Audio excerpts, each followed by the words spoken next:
Remporter la coupe aux grandes oreilles, comme on l'appelle, la Ligue des champions de football, c'est le grand objectif des Qatariens depuis leur rachat du PSG.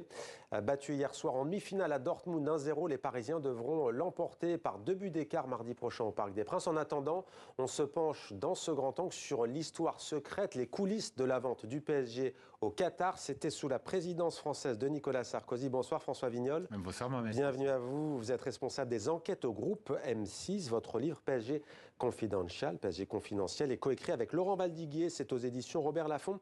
Alors avant de parler gros sous et avant de parler, et d'ailleurs c'est un peu lié, mais un peu plus tard dans ce grand angle d'affaires judiciaires, un mot sur le match d'hier soir. Vous l'avez regardé, on imagine, la une de l'équipe. Est-ce que vous êtes d'accord, le PSG dos au mur? Dos au mur, en sachant que... Au pied du mur, pardon. Au pied du mur, au pied de ce mur jaune de supporters du Borussia Dortmund. On était un peu déçus à l'issue du match parce que il y a eu quelques poteaux. Mais enfin, c'est très très jouable la semaine prochaine. Le PSG s'en sort même plutôt bien. Plutôt bien, parce qu'il y a eu quand même une domination, si on est objectif, de Dortmund. La semaine prochaine, avec un grand Mbappé, avec cette armada offensive, ça devrait la faire. Avec notamment Ousmane Dembélé qui a joué au Borussia Dortmund une saison. J'aimerais vous montrer 3 joueurs qui incarnent le nouveau projet du club et donc du propriétaire qatarien, Barcola, Zahir Emery, Vitinha. Alors là, on n'est pas du tout dans le star system. Est-ce que vous diriez que le Qatar, l'émirat, a revu sa copie après des échecs répétés, non pas en championnat, parce que les titres, il les enchaîne, mais en Ligue des Champions? Oui, il y a eu un examen de conscience du PSG qui d'abord a voulu imposer une marque. Une marque aujourd'hui, c'est un vrai succès, c'est une marque mondiale. La marque PSG a déjà gagné la Ligue des Champions, si on veut. Et puis, il y a eu cette accumulation, cette guerre des étoiles. Les Mbappé, on l'a dit tout à l'heure, les Ibrahimovic, les Neymar, les Messi. Et puis, au bout d'un moment, on s'est rendu compte que cette équipe de Globetrotters, ça rapportait de l'argent, ça rapportait de l'image, mais pas ce fameux Graal de la Ligue des Champions. Et on s'est tourné vers ces 3 personnes. Vous les avez là. Ouais, on les a là, pardon, je me suis retourné. Zahir Emery, qui est un produit de la formation 18 du PSG. 18 ans seulement, il a commencé à jouer à 17 ans, ce qui est très très peu, qui est un vrai symbole de l'avenir du PSG. Barcola, un peu plus âgé, il vient de Lyon, vrai talent, mais Luis Enrique l'a fait mûrir. Et le troisième, je l'ai perdu. Et Vitinha, moins bling-bling que ses prédécesseurs, mais la vraie colonne vertébrale, le vrai métronome du PSG. Voilà donc pour l'aspect sportif, même si je le disais, c'est lié parce que ces noms que vous avez cités, Kylian Mbappé, c'est un peu différent, même si c'est colossal en termes d'argent. Messi, vous avez cité Ibrahimovic, également Neymar. Alors un chiffre, vous dites que le Qatar a englouti quasiment 10 milliards d'euros depuis son rachat en 2011 du PSG. Oui, c'est ça, sur les 13 années, à peu près 10 milliards. Il faut savoir qu'ils ont construit aussi un centre de formation en région parisienne. Et puis que, à Poissy, le centre d'entraînement. Exactement, c'est dans les Yvelines.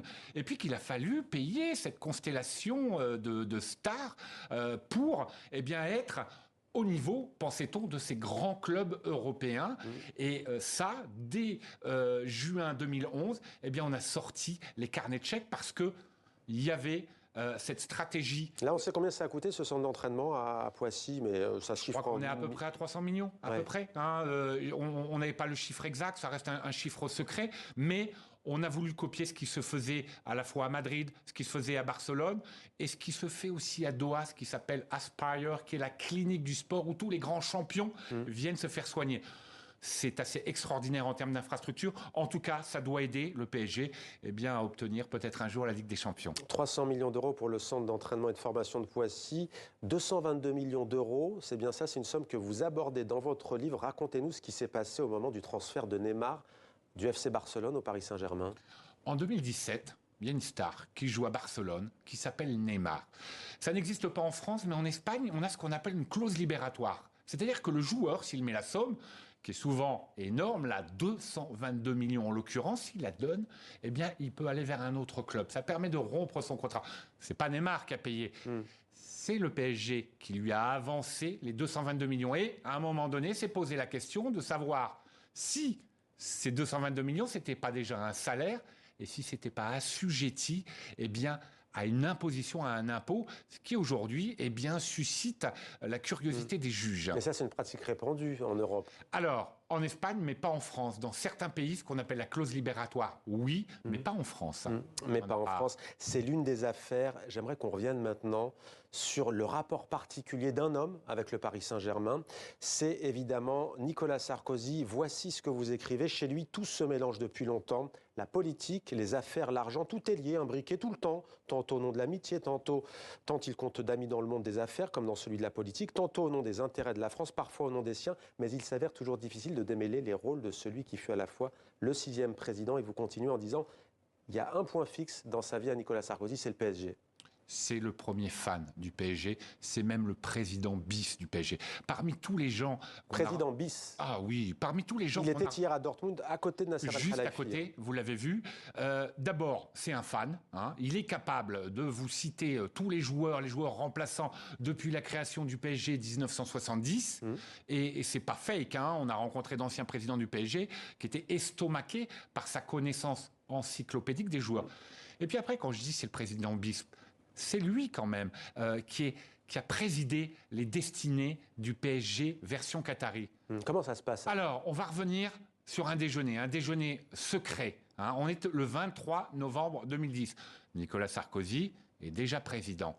Et il va inviter un certain nombre de personnes, le prince héritier, Tamim Al-Thani, qui va devenir l'émir, qui l'est aujourd'hui, son premier ministre de l'époque.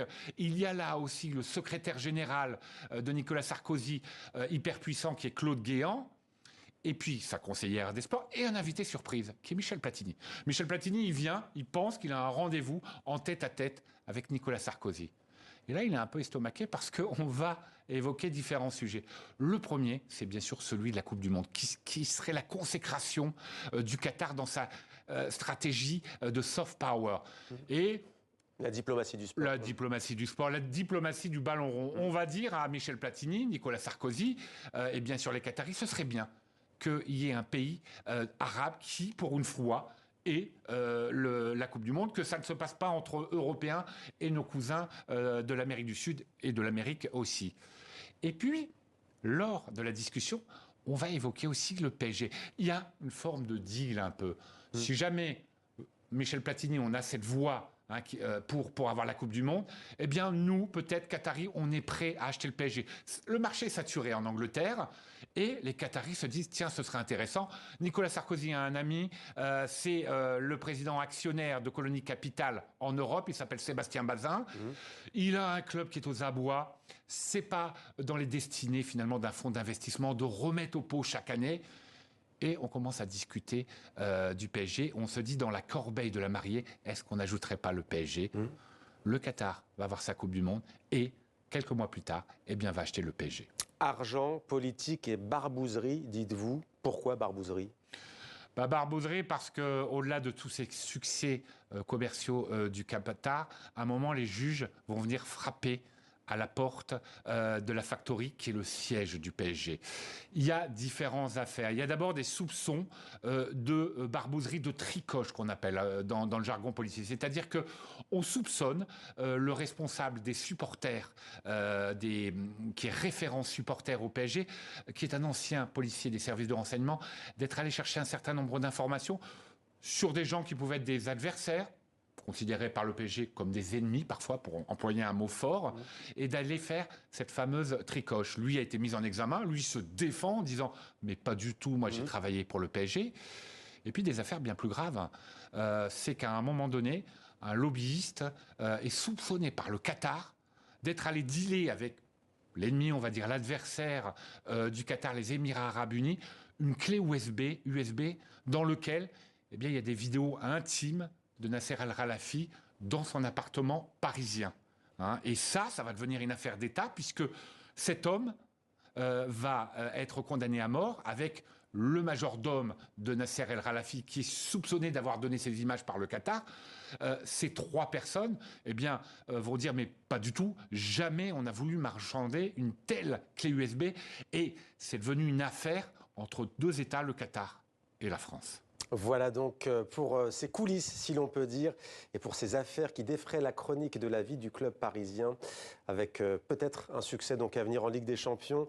Quelques jours pour savoir si effectivement ça passera face à Dortmund pour aller à Wembley. La finale, ce sera Wembley. à Wembley, en Angleterre. Merci beaucoup d'être venu sur notre plateau. Je rappelle le titre de votre livre, PSG Confidentiel. Merci François Vignol. Merci beaucoup.